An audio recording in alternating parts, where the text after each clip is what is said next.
All right, you guys, welcome to a special episode of Hot But Make It Fashion, a special one with Sander and Dennis and our special guest, Giselle.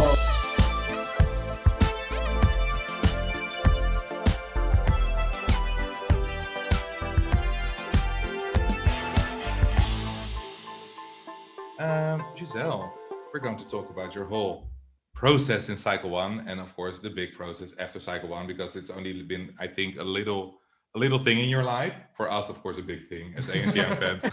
But for you, a very little thing, maybe, I don't know. But let's check it out.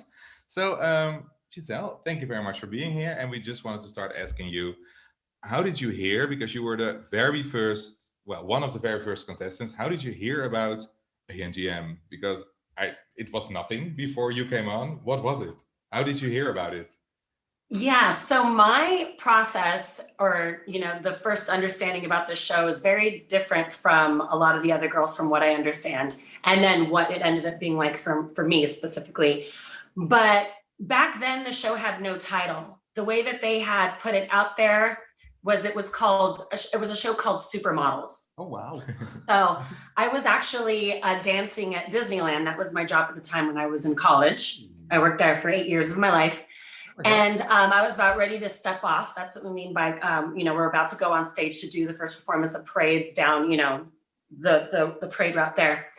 And this guy comes up to me that's in the show, and he's a musician, and he comes up to me and he says, "What are you doing here?" And I said, "What do you mean, what am I doing here? I work here. I dance in the parade, the show here." Like, obviously.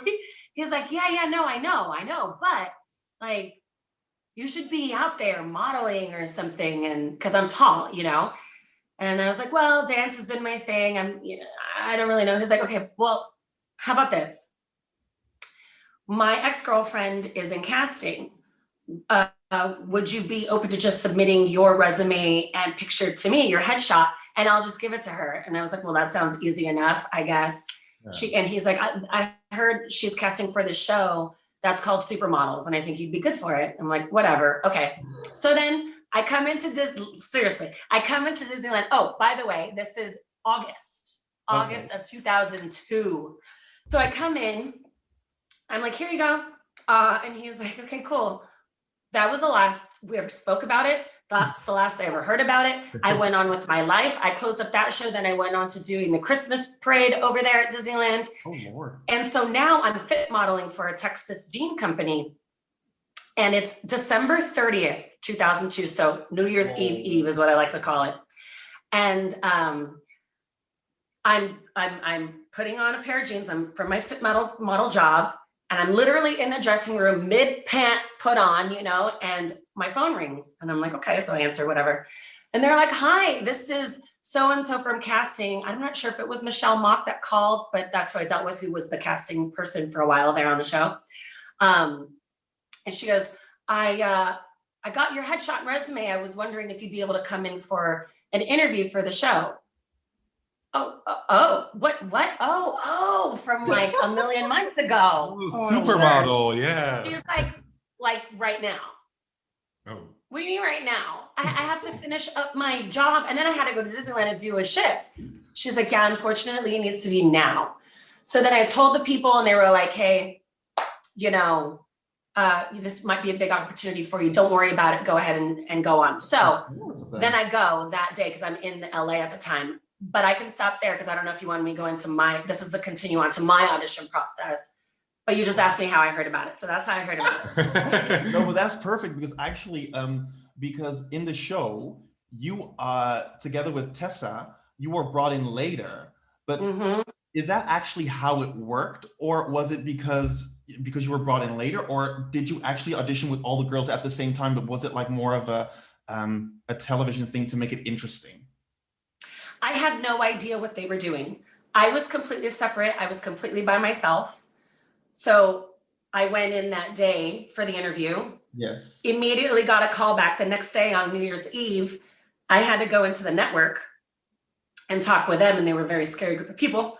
And then about 20 minutes after I walked out of that room, the casting director came out and said, I'm sorry, I have bad news, but you have 4 days to get yourself warm clothes because you're going to New York. Oh, wow. Oh, so I didn't do the nationwide video submissions. I didn't do the nationwide cattle call that they had. I legitimately was on my own, and I didn't find out about Tessa until I got to New York and I flew from LA, first time on an airplane, everything. So when I met her, and she was briefed too, because we even did we did the photo shoots. There's a lot of promo photo shoots that you see us as a group. Yes. Well, they digitally input us. Yeah. And you can tell. Yeah, we're at the ends, right? Or for Yeah. most of them, the team one, and then yeah. So that's how that happened. And they were like, yeah, we already chose our 8 girls and decided to bring in 2 more to make it 10. So you guys are the 2 coming in. And literally, I was told that right, hours before meeting everyone, and Oh my God. so all that's true. So what you saw there is true. But I'm guessing right now, because in the show they were like, we could only find 8 girls and we needed 2 more. But I'm guessing, like, was it maybe like planned? I don't know. I have a feeling like it's like because of a television thing.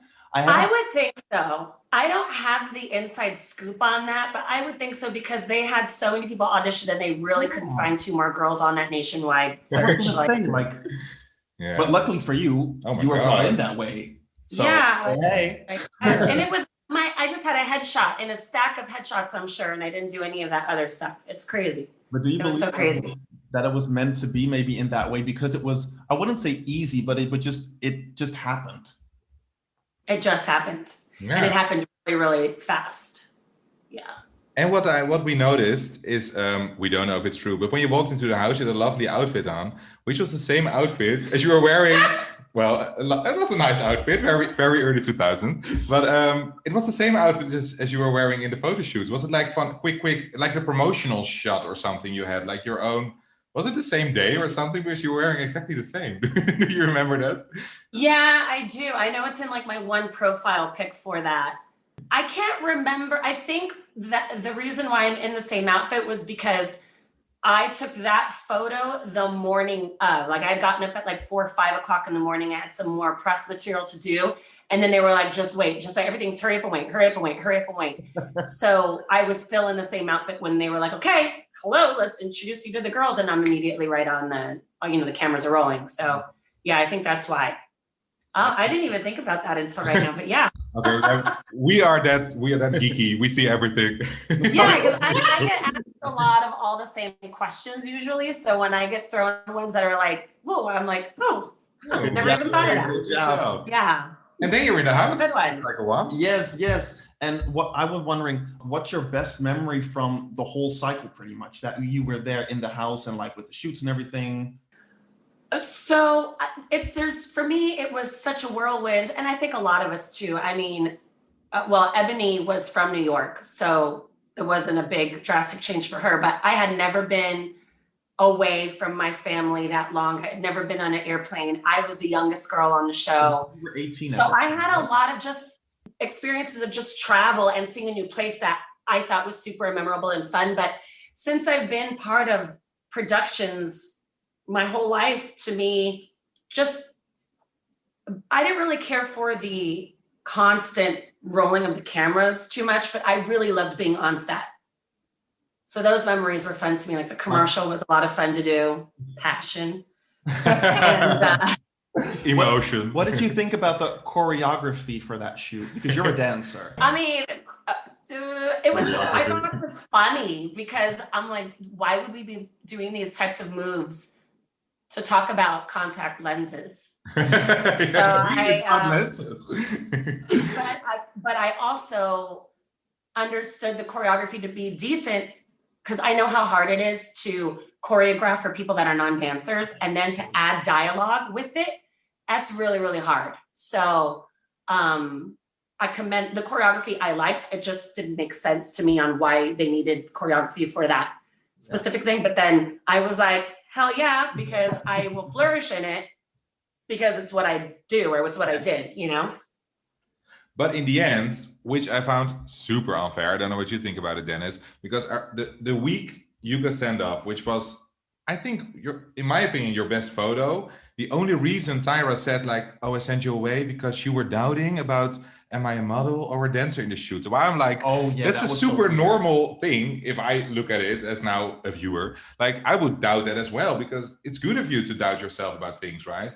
What do you think when you look back on it? Was that also your favorite shot, or was the commercial your favorite? How do you feel? The commercial I loved, and then also that photo shoot for Reebok I loved because it was my thing. I got to do my thing, which was dance. But she was a very confusing person to me, and it bothered me a lot, and it was very hard to navigate, especially as a young girl. Because in the shoot with the commercial shoot with the choreography, Yeah. she told me, oh, well, if you can dance, you better show them you could split, you could kick, you could do this, you could do that.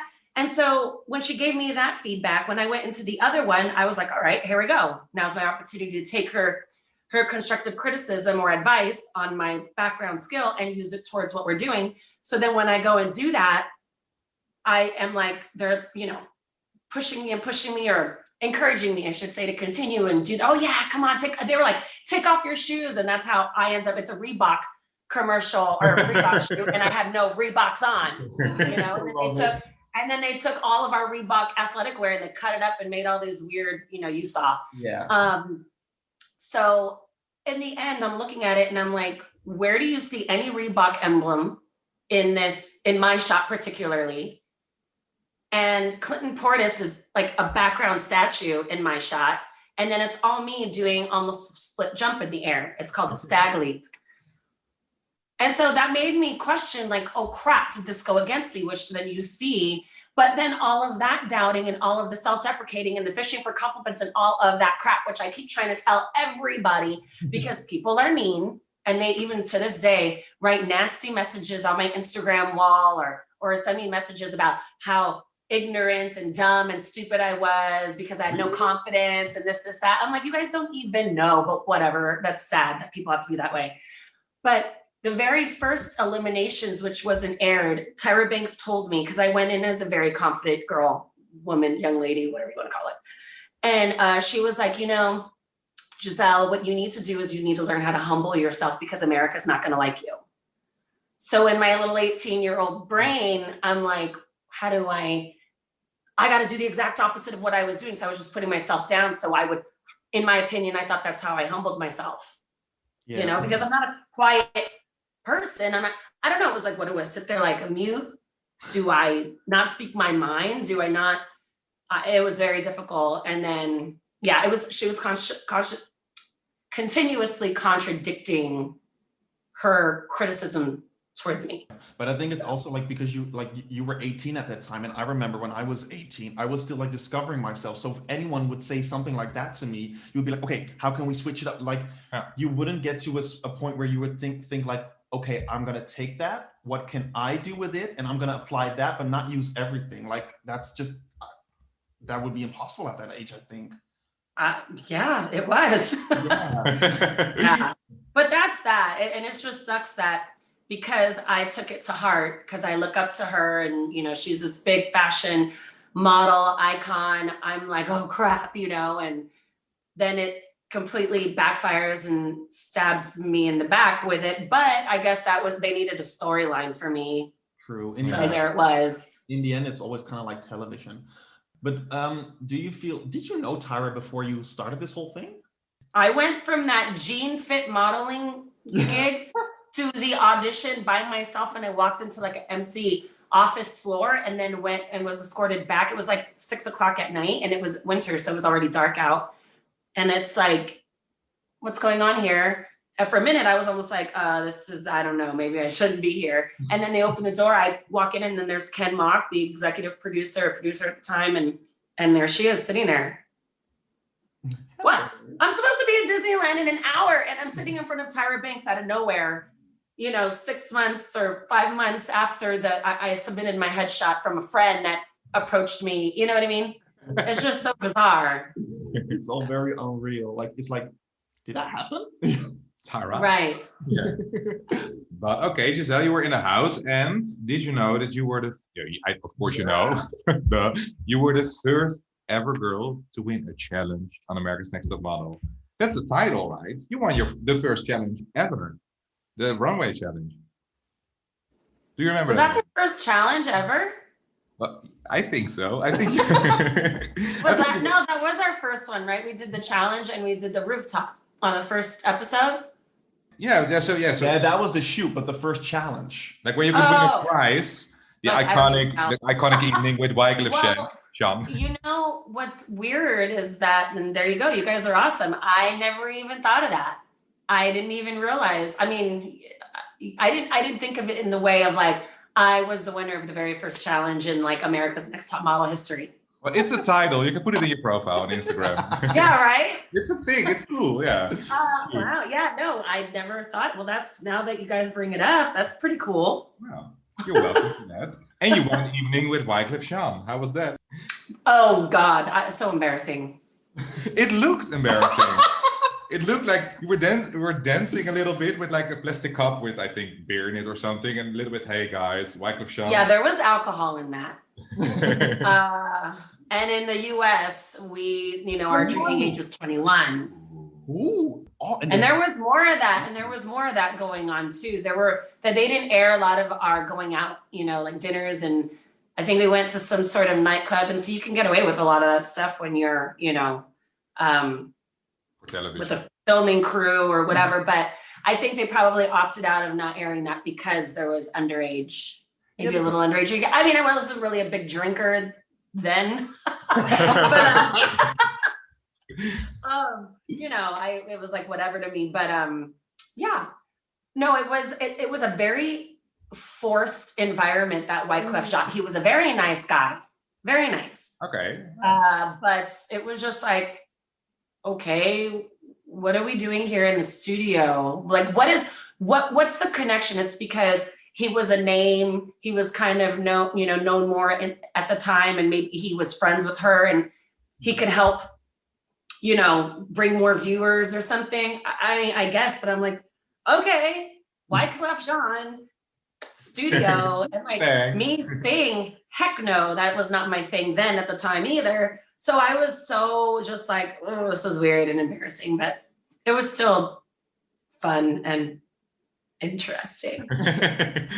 Interesting. Yes. Interesting. Well, and then you got to. I want to know, because you get a challenge, you get a photo shoot, you get judged. Who was your favorite judge on the cycle on season 1? Janice Dickinson. I like her too. I remember when I watched her on television, like, oh, Janice Dickinson, but she's super nice in cycle 1. And maybe behind the scenes even more, but also on television, she comes across quite normal, right? Well, I wouldn't say that she was nice. Oh, okay. But what I like about her, in my experience, what I like about her, and most people that are like this, like even if they're harsh or they come across, with that like a bite, if they're honest like that, they're like so honest to themselves and so honest just in general, that I appreciate that. So I don't know. I just felt like she was the most, and I could be so wrong, but I felt like she was the most genuine. I think it was also because she was actually judging you guys, not like on a personal level, like, oh baby, come here, but just like this and this and this is what I see in your picture. This is what I do like. This is what I don't like. So it was very professional, in my opinion, as well. Yeah, definitely. Yeah, because it sometimes makes quite sense what person was sent home, but more for like a television kind of standard, that you're like, oh yeah, it's now done with that storyline. But like, I had a feeling Janice is judging the picture, which is in the end, fair enough. Personality is important, but I think a good picture, that's what you do as a model, right? I think. And right, exactly. And were there any other judges for you that you're like, oh, I really like that comment really stick with me in a positive way or maybe in a negative way? Well, like I said, Tyra just impacted me in a very negative way ever since, pretty much, just because of her contradicting comments or criticisms. But one that did stick with me was Bo. I appreciated him. He basically stood up for me when they're doing their deliberations, and they're, oh, how about Giselle? Well, she has confidence issues. She da-da-da-da. And he was like, I know you guys keep bringing up that she has this confidence thing, but if you look at her photos, it doesn't come across in the photos, and that's what's important. So fair enough. I like her. I was like, yeah, see, he gets it. Thanks, Bo. Yes. And also, do you remember that the picture of you, it was like, was it with the snakes? I'm not sure. But there was a picture of you where Tyra said, like, I could hang this in my home. Ooh, I think with the snake, she said, I want to hang it in a salon or something. It was like you. Yeah, she said she would hang it in her living room. Do you think she did? No. Can you imagine now walking into Tyra's home and see a big picture of you with a gold snake? That would be so cool. And honestly, I don't even buy it. That was a problem that I had with her specifically, is that like I said, I just didn't feel like she was genuine, and she would just say anything to be combative or opposite just for like ratings, I guess, because I hated that shot of me. Really? I felt that everybody got such this glam, and they took off, like I was super bare, and then they spray painted me with gold spray paint or whatever it was, like glitter, gold glitter. Yeah. And I just felt like I had to work with nothing. And then, I mean, they didn't even give me mascara. Like, what's that? Anyway, but I told her, I was honest. I was like, I don't really like this, but like, I don't really like this picture. I said something like that. And then what does she go and say? Oh, really? Well, I would hang this up in my living room. Like, I feel like she would have never said that if I didn't say something negative about it. He's like, I see the thing you don't see, Giselle. I see it. Yeah. Yeah. Or if I was like, oh my God, this is so amazing. Or like, I love it. This is so cool looking. Like whatever, she would then be like, well, you know what? You lost your neck a little bit. Or I could have thought you could have been like, I think she just would have said something opposite. Yeah, opposite of what you. That's just my opinion. I just didn't really think she was a very genuine person. Again, hey, I also got to give her props for creating an entire franchise. I can't put her down. She got to do what she got to do for herself and all of that. So. But was she very? But I remember I was an 18-year-old young lady, so it's a different feeling for me at the time. Of course, yeah. But she looked, when I look back on it now, she looked quite invested in you guys. She was there all day, every day. And when I look at later cycles, well, she's never there, only for judging, that's it. Did you have a feeling she was really there, or was it only when the cameras were rolling, hey, I'm there, and the cameras are gone, and I'm out again? Really there as far as like being a support, or just she had more camera time with us? Which do you mean? Well, she had more because you have to remember the show almost didn't happen. Really? There was no budget. This was her first launch. Kimura, I found out, was there to just help her get it off the road. So there was 2 celebrities, supermodels on the panel. Janice too, but she was a bit outdated, older, at the time. Well, she was. Janice I never heard of her. Was a fashion model in the late 70s and 80s, and then Kimura and Tyra were just coming out of their, all their whole 90s supermodel career when it was the Cindy Crawfords and all them, they were in that category of Naomi Campbell's and whatnot, and Kate Moss. So that was a good duo to have. But I digress. I forgot. I don't know where I was going with that, but oh, right. So she had to be present when you're first launching a business, anything, whatever that may be, a TV show, a new, store down the street. You're the one, a new deli. You're the one in there putting up your money, making the sandwiches yourself, You're pulling the cart. You know what I mean? Yeah. So she had to. Yeah. There was no budget. Yeah, it makes sense. Oh, you can tell. We laugh every time when we see the judges table because the judges are sitting like this next to each other. This table is bigger than the judges Lord. table. It was so funny how all the judges all the time sit like this all together, and I'm like, oh, find some space, people, but no. It changed. Yeah. It has its charm. It's cute that way. Hey, let's I'm going to take a sip of my wine because let's talk a little bit about the juice, about some ladies in the house. How did you feel looking back at it? How sometimes Elise talked about you behind your back? Because you were normal to her, I think. And I think she did normal to you, but I don't know how she did. But when she talked in the confessional, she was, well, to everyone, super aggressive. Mean. How do you feel about that? Do you think it was an act, or what was that? I don't know if she was putting on an act or whatever, but I was really shocked when I heard she said those things about me personally, because she did portray herself to be kind of like even keel with everyone across the board.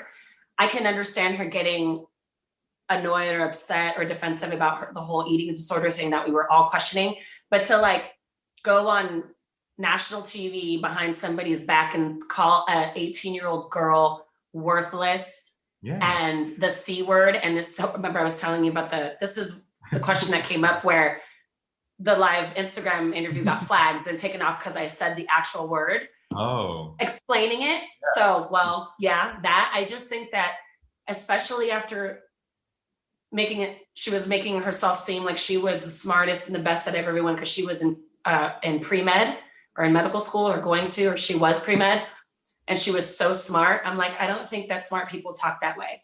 I feel that if you're so smart and intellectual and you're going to be this doctor and you don't even want to be here as a model or anything and think this is all beneath you, you would be intelligent enough to understand that this is somebody who's 18 years old, trying to find her way, navigating the process, and you would never use those words like that. Here. Yeah. That's all I have to say. But now I'm saying this as the age that I am now. Back then I was just like, oh, I didn't cry or anything, but I just was like, whoa, what a yeah.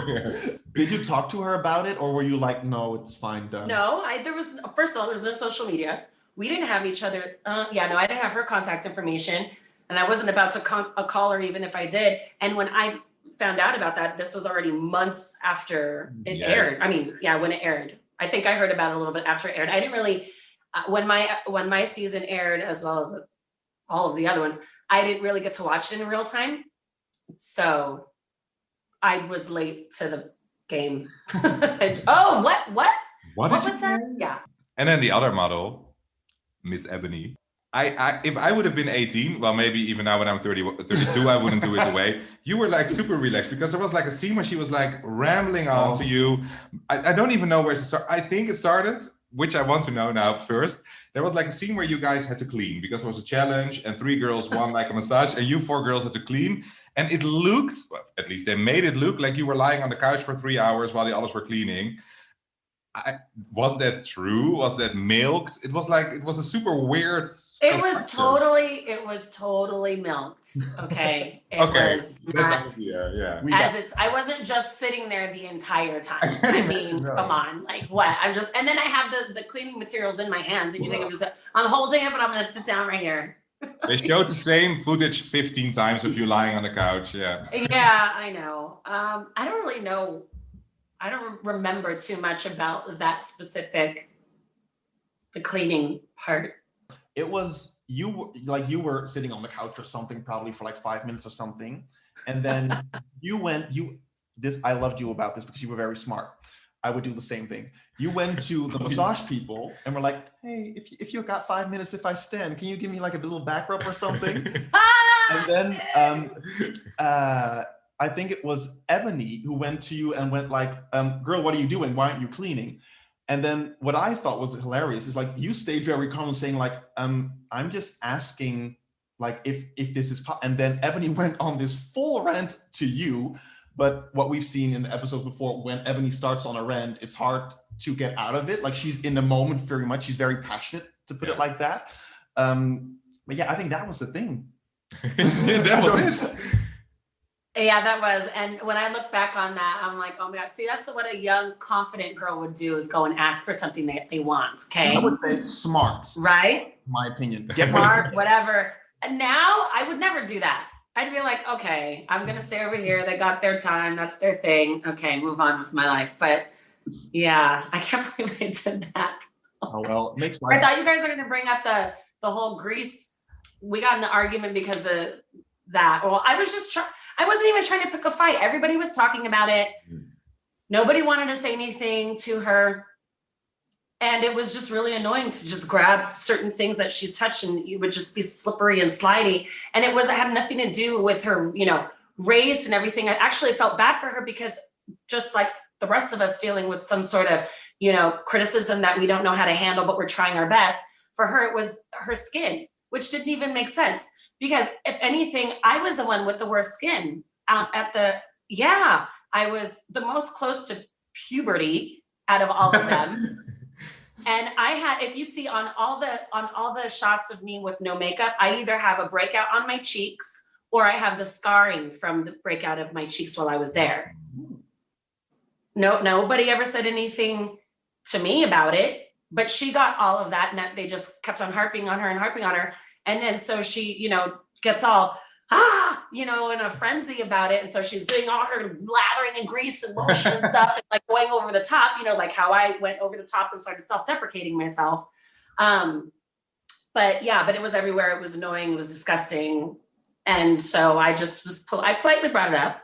Yeah, but you were very normal about it. Like, hey, it's all, just wash your hands. That's all I ask of you. It was a super fair question, right?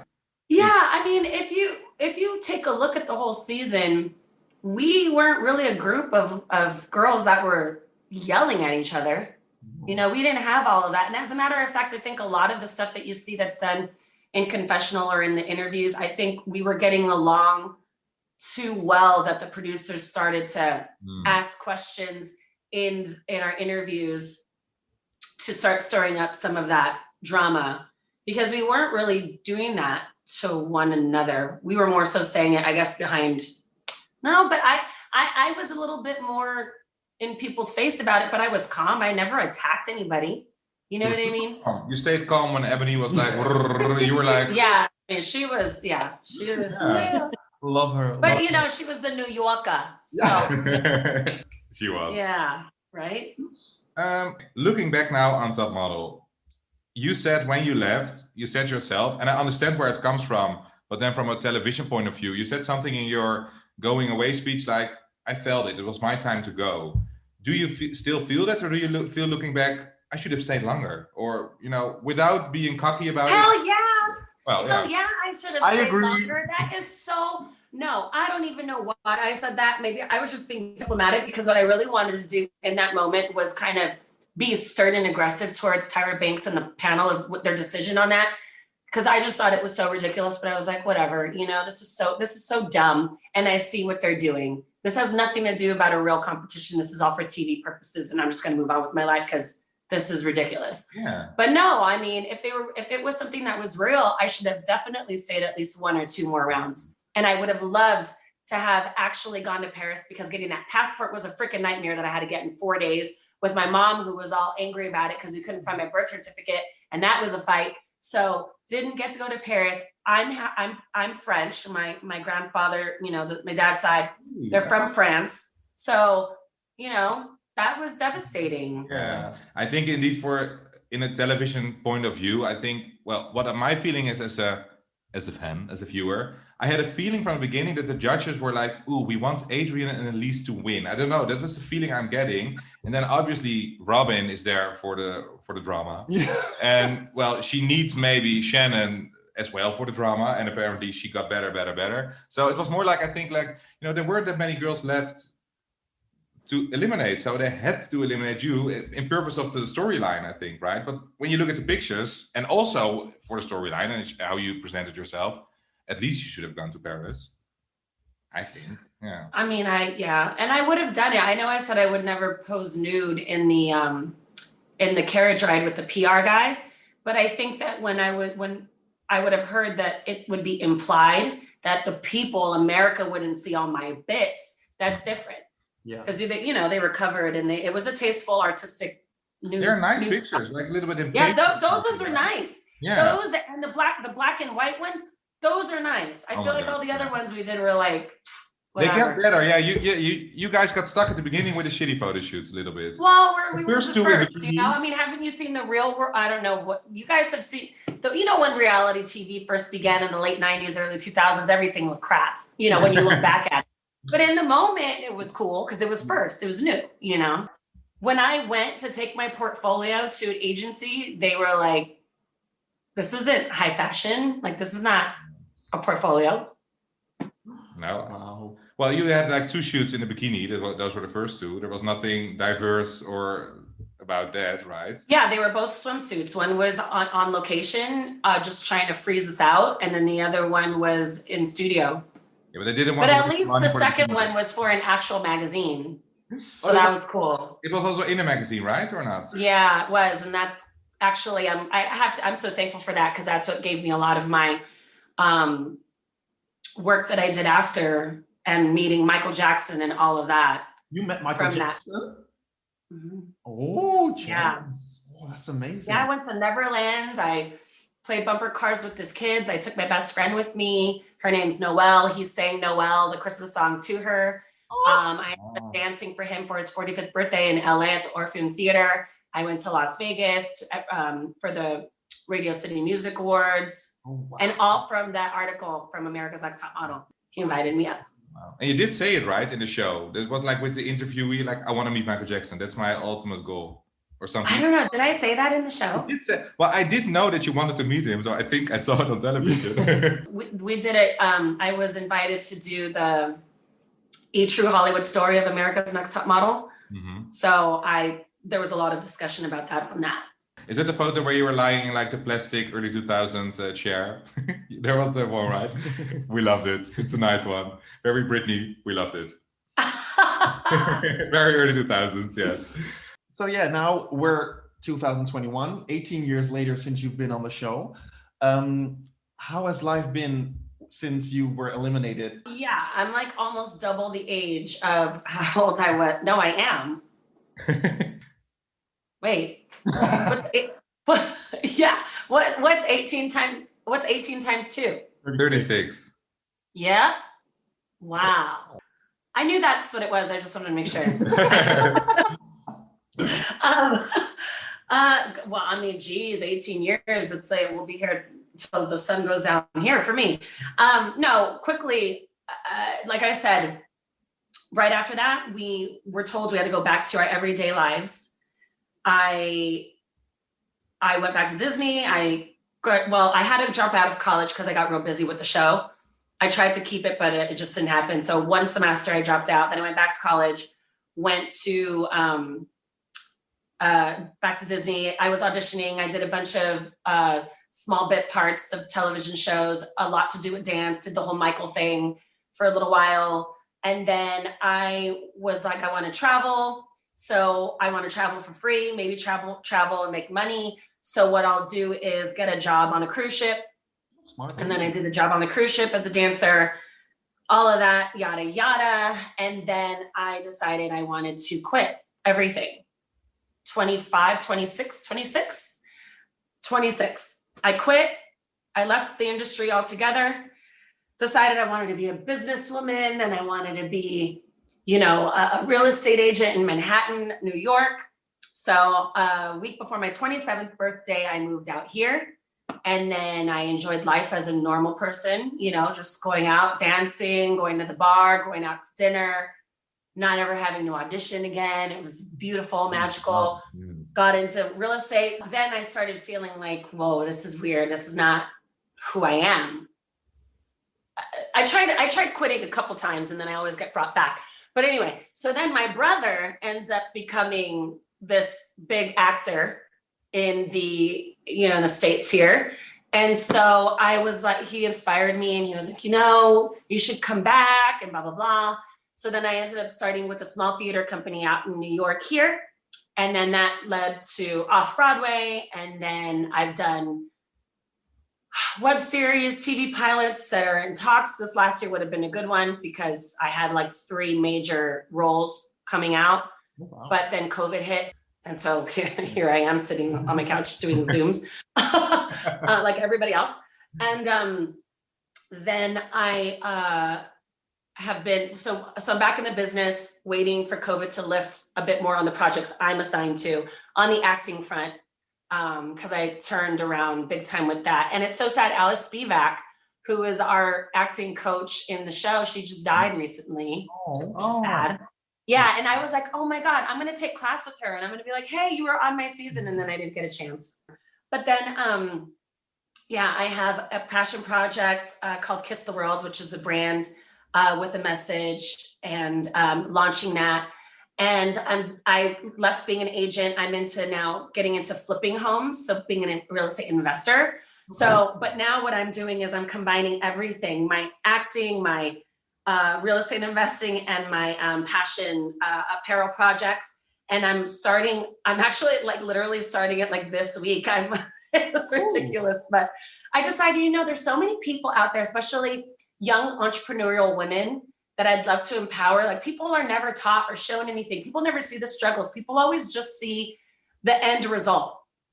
Oh, look at the Kardashians, look at, whoever, whatever. And they're multimillionaires and they have all these businesses and products and they're doing this and they're doing that. And I'm like, people have no idea what it takes.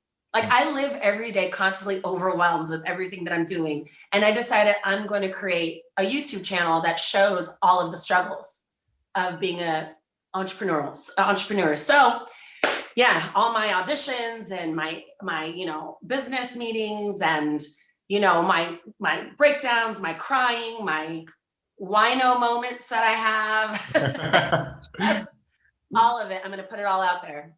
Oh, wow. So what's the YouTube series going to be called?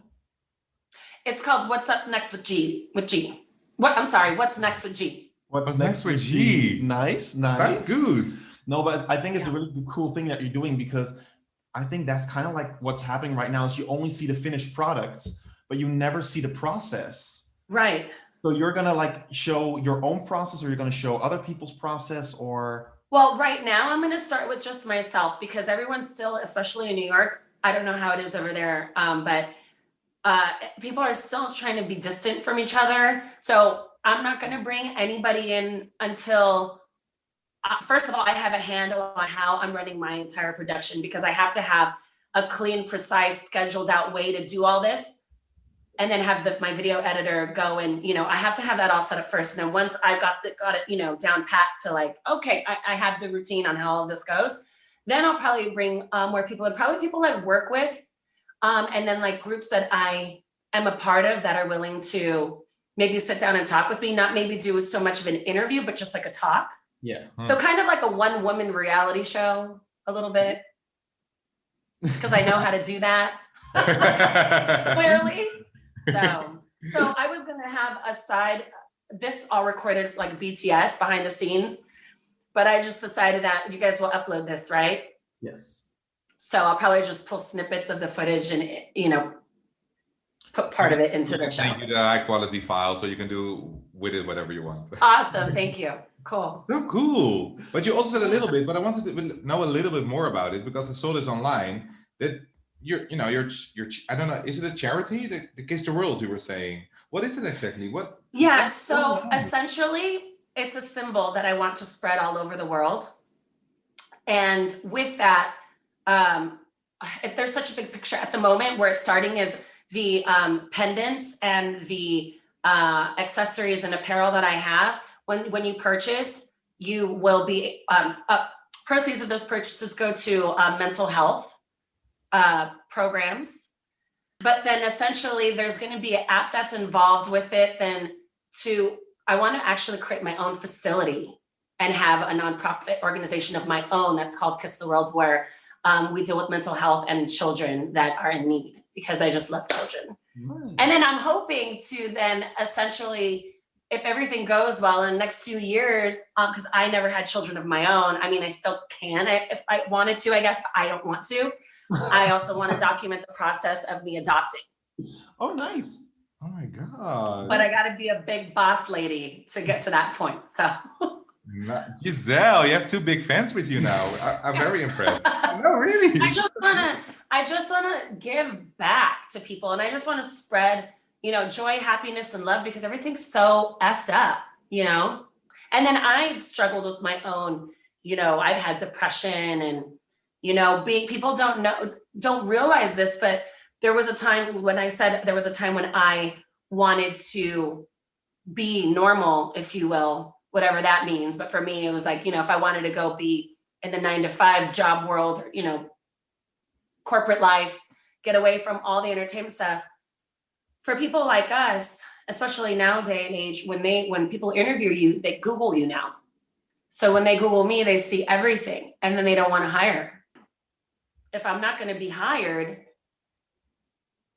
then I got to create it myself. It's the best intention you're going to have. Like, if it doesn't happen, make it happen. Right. Exactly. Wow. So, well, that's like regular world, but yeah. but I want to be the type of person that employs people. And as of now, since I've been, since I've been pursuing my passion projects, I've employed like 6 people thus far. And it's a really cool feeling because like I know my graphic designer, she's so lovely and she just had a baby, and the money that I've given her as to contract her in for a project to do my designs feeds her little baby boy. He's 4 months old now, and I knew when she got her on when she was 8 months pregnant with him. You know what I mean? So it's a good feeling to do that. I can imagine. Yeah. Wow, a little entrepreneur sitting here, right? Impressive. Yeah. Yes, I could tell. Because even with all my acting and all that stuff too, it's not. I do, especially because I love doing stage. Stage is my thing. Oh God, I love it. You do your rehearsals, you do your performance, and then it's over. Okay, well then that contract is over, and then you have a gap, and you got to wait and see your next gig. Like, no, I want to build my own generational wealth, and for other people too, if I can. That's the goal. We'll see. You'll find out on what's next with Jake. Yes, we're gonna follow it. We're going to follow every step of the way. We will. Hey, Giselle, we wanna end this super lovely, nice interview with a few little questions from the fans. Oh, right. Yes, of course. Karen C17. She started with saying "love her," and she said, "Aw, yes, she love you back." My question to her is, what did your friends and family think when they watched you on ANTM? Everybody, they all just kind of were like, "Oh, that Elise girl is mean." Ooh. And they do the classic, "Oh, you should have lasted longer, you did great." Ask questions, but to them, I'm just their kid or niece or sister, and it's not no one. And I've always been in front of the audience since I was little, so not really anything extraordinary. It's like, oh yeah, no, Giselle did that. Okay, yeah, whatever. Yeah, she did good. Yes. They weren't surprised that you were on the show or something, because on the show you said, I think, that you didn't tell your parents that you were there, or No, my everybody knew. Yeah. No. I had to say bye. My mom and I got into a whole thing, and they knew. No, that was. Am I confusing? Yeah, you're confusing with Cassie, I think. Lord. Cassie was it. Well, Oh. My bad. My bad, you're bad. It's okay. There's like 500,000 of us, so. Oh my God. And it's almost 20 years ago. Yes, it's too long ago. Yeah, exactly.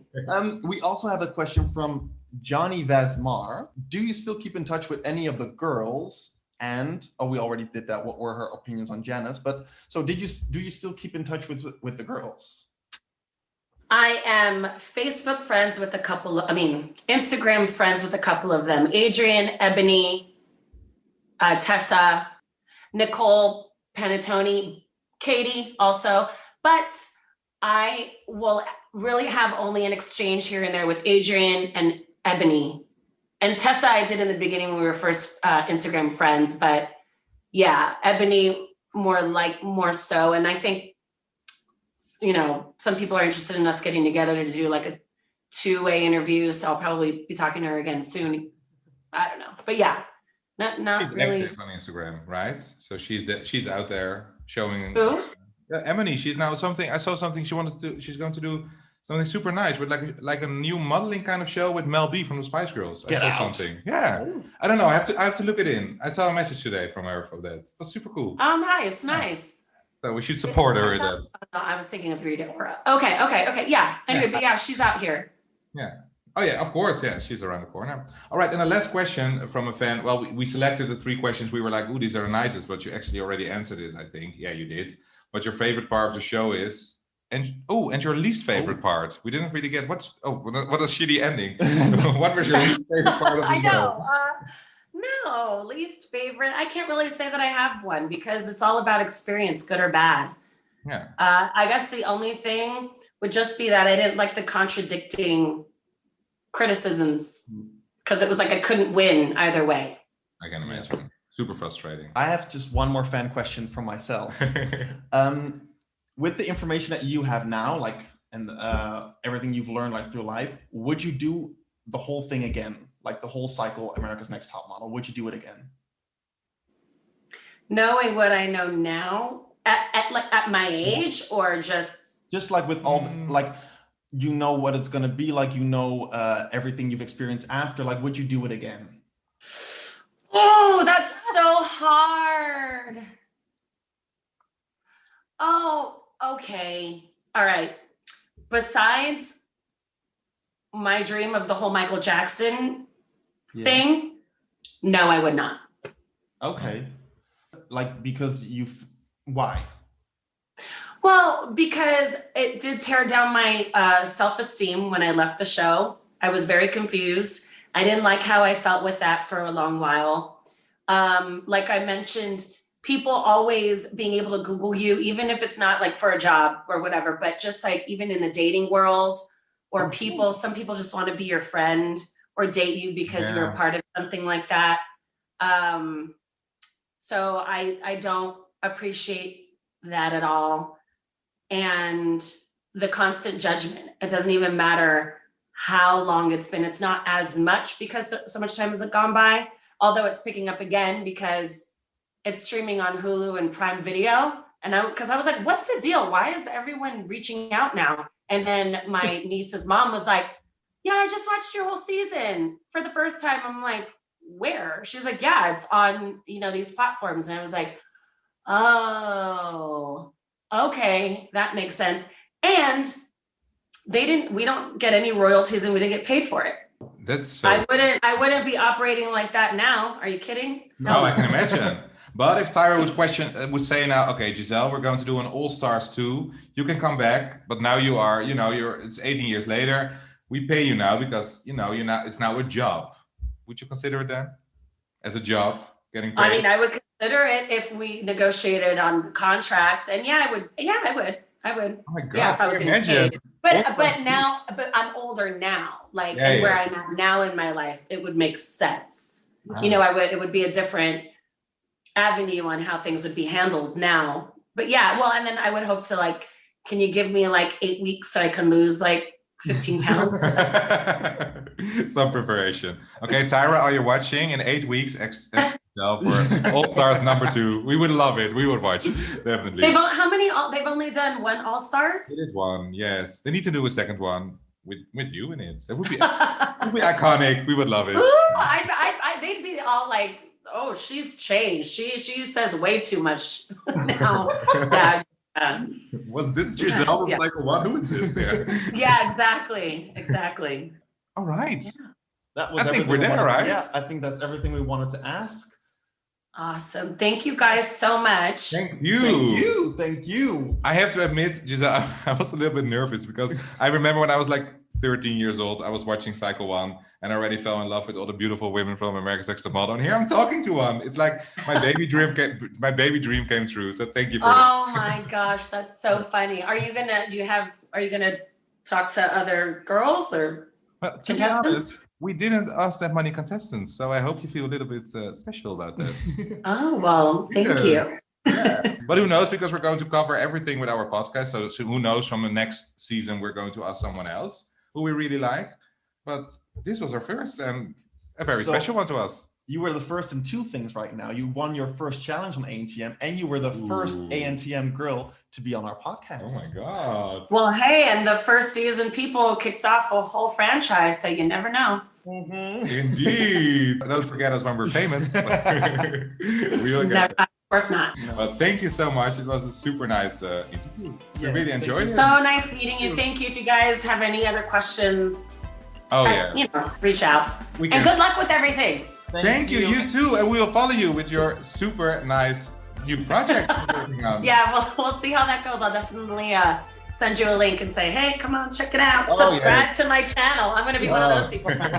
We'll promote it all with all the stories and everything. We will do it. Love it. Thank you so much. Have a good night. Thank you. Have a nice Enjoy day. your day. Bye-bye. Bye.